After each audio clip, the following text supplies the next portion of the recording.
It was a New Year's night in 2020. COVID was at its peak, and due to the lockdown, there were very few parties going on in the area. I was bored at home and was swiping through profiles on Tinder along with some of my friends. As I swiped right and left, a mysteriously beautiful profile caught my attention. The profile picture of that girl was beautiful, but there was something about her that gave me unsettling feelings. Her eyes seemed strange, yet beautiful. Ignoring my intuition, I went with my feelings and decided to give it a shot. I matched with the mysterious girl. We exchanged some messages, and despite some of the vibes that I got from her, I agreed to a date that night. She told me that there's a party going on in town, and we can have dinner at a restaurant, and then we can join that party afterwards. My friends got excited, and they left immediately for the given address of the party and told me to join them after my dinner date. As I got ready for the night out, I had a lot of doubts in my head, but I pushed them aside and avoided letting my overthinking spoil my date night. When I arrived at the restaurant, I navigated through the place and then saw the woman sitting alone at a corner table. It was a comparatively dim light spot, but she was very beautiful, and her eyes were moving here and there as if trying to find me. I approached nervously, and she finally recognized me. She locked her eyes on me with an intensity that sent shivers down my spine, but somehow I remained calm. I greeted her with a hesitant smile on my face. I was trying to shake off my awkwardness with that smile of mine. The date started quite awkward, but things gradually got better throughout the date. She spoke softly, revealing a little bit about herself.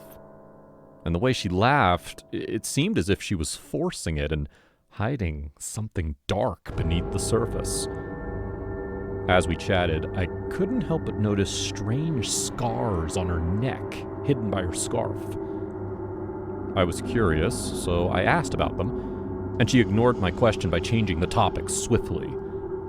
I was increasingly feeling uncomfortable, and I decided to call it a night. I decided to leave and not go to the party, as this all was extremely awkward. I faked a family emergency and apologized for leaving early. The girl was upset by my excuse and insisted on staying for a little bit longer, but I couldn't handle it anymore, and she nodded with disappointment and kept on looking into my eyes, and her expressions kept on changing. I hurriedly left the restaurant. I kept calling my friends to tell them that I won't be coming to the party, but they didn't pick up my call. I was just halfway home when I realized that I had left my jacket at the restaurant. Now, initially I thought of leaving the jacket, but that was my favorite jacket and I couldn't just leave it there, so I decided to go back for it. I hid behind the wall to see if the girl was still there, but she had already left, and my jacket was on the chair. I rushed towards it and picked it up. When I got to the table, I spotted that the girl's purse was lying on the table we occupied. I was wondering, how can she forget her purse like this? I picked it up and intended to return it to her. I picked the purse up, and I opened it. I know that's not a noble thing to do, but I needed something to know where to return the purse. Maybe her address. I found her ID card in it. With that ID card in my hand, I followed the address written on it to return the purse. On my way to her place, I was thinking of finding an excuse to see her again and clear the awkward situation that had happened between us. It took me some time to find her address, but when I finally got there, my heart sank. The house was partially demolished, burnt to crisps, and the site seemed to be abandoned for years. Confused and terrified, I tried to knock on the door of the neighboring house to inquire about her address. A middle-aged couple came out, and I asked them about the burnt house next door. They looked at each other, and the husband told me that that house had been abandoned for about a year now. The only resident who used to live there was never seen again after a tragic fire took the house. They told me that she used to live alone there, but ever since the fire she was never seen again, and her body wasn't found as well. I showed them the picture I had of her on my Tinder app. The woman spoke out of excitement that this was Emily, who used to live there a year ago. Chills ran down my spine as I showed them the ID, and they confirmed that it was the same girl. I told them that I just met Emily and spent some time with her. To which the couple responded with laughs, and that she had either died or disappeared, and no one had ever seen her after that. Unease and terror consumed me as I walked back to my car. When I was about to start my car, I got a call from my friends, and they told me that they were following the given address and they ended up in the middle of nowhere.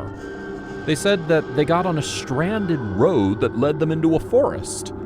They were sure that there would be some house in the woods that would be hosting the party, hidden from the authorities, since, social gatherings weren't allowed during that time due to COVID. But as they went further into the forest, they lost track of where they were and got lost. That's when they started hearing weird whispers through the woods. One of my friends even saw a woman that was following through their journey. He said that he kept on seeing a woman hiding behind the trees. He told me that she had scars on her face and neck that looked like burn marks. They were lost and being followed by Emily and mysterious whispers until they found a road and followed that road for the rest of the night. A police patrol rescued them eventually.